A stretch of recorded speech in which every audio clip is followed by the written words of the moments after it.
el darwinismo es el apéndice científico de la teoría del libre mercado de Adam Smith.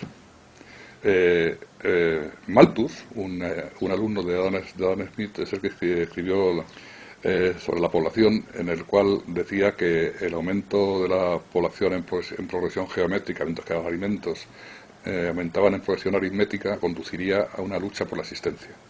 El libro de Malthus también me lo he leído y la verdad que es un libro que te produce una sensación de indignación que te hace subir los calores para hablar unas cosas de los pobres, ¿no? De que si no tiene nadie que le mantenga no tiene derecho a la menor ración de alimento, que en este banquete no le hemos puesto cubierto, y que si alguien se levanta y le deja sitio, otros seguirán su ejemplo y la armonía de la fiesta que había se convertirá en escasez.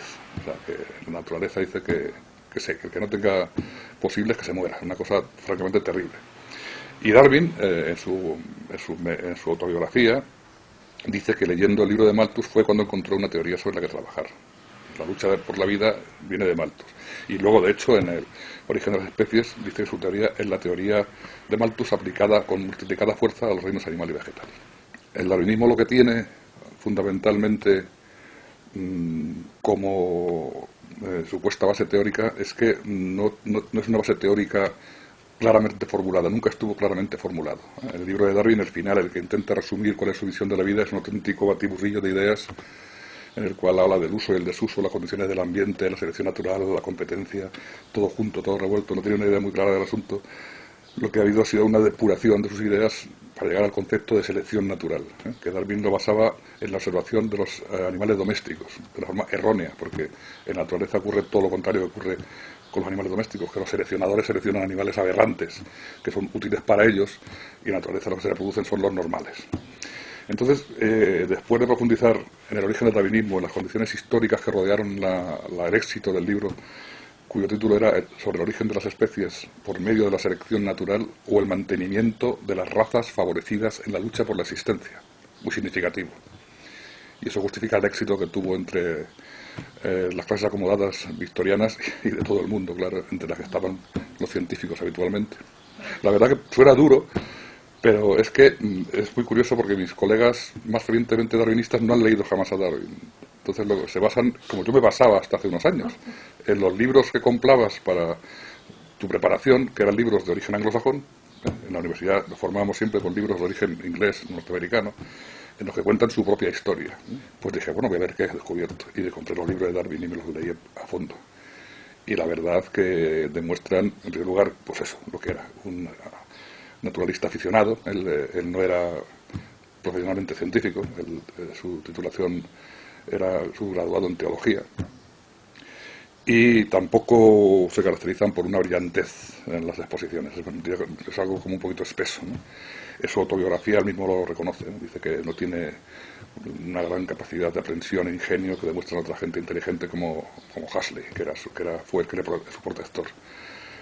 Y al final de su autobiografía dice que con unas cualidades tan mediocres como las que poseo, es verdaderamente sorprendente que algunas de mis aportaciones hayan sido acogidas por los científicos. Él habla de los científicos como algo ajeno a él. Evidentemente él no era científico. Es decir, que cuando te pones a profundizar en la historia, te das cuenta de que nos han contado un cuento chino, ¿no? Por ejemplo, el hecho de que el libro de Darwin provocó un escándalo en la sociedad victoriana, provocó un escándalo entre las clases acomodadas conservadoras y entre la iglesia victoriana, pero fue apoyadísimo por Huxley, Thomas Henry Huxley, John Hooker, Herbert Spencer, que habían fundado una cosa que yo no he sabido hasta hace 2 años, el X Club, que no lo conoce tampoco ningún biólogo.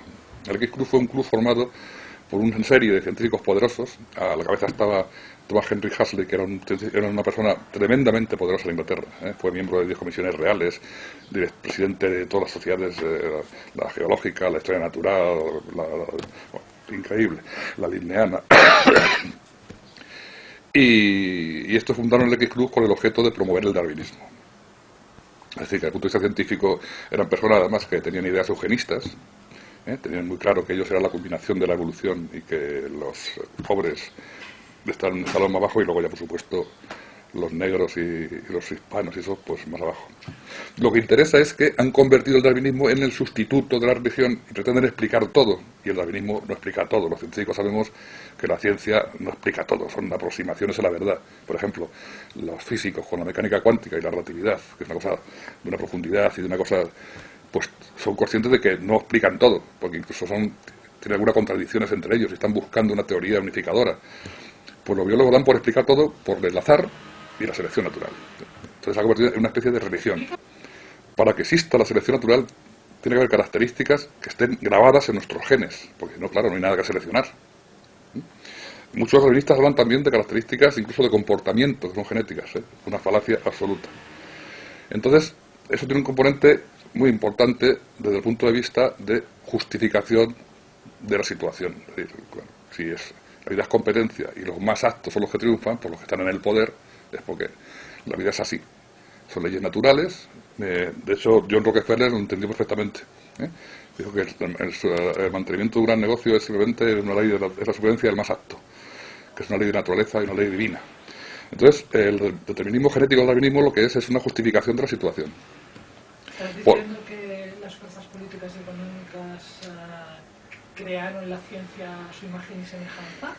Bueno, la ciencia actual está en manos de personas de un gran poder económico, ¿no? Los grandes propietarios de los laboratorios farmacéuticos, de la industria de la biotecnología, de los transgénicos, pues siguen siendo, son los Rockefeller y los Rothschild y los Carnegie.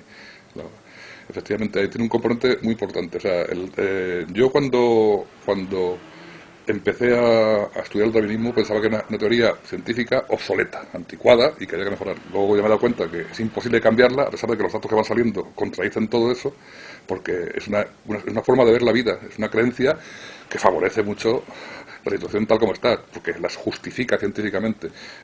Y sin embargo tú lees El origen del hombre y habla de que con el tiempo las razas civilizadas exterminarán a todas las salvajes por el mundo esparcidas, y entonces la laguna de la evolución será mayor porque la laguna solamente estará entre un papión y el hombre moderno, mientras que actualmente la laguna estaba entre el negro y el gorila.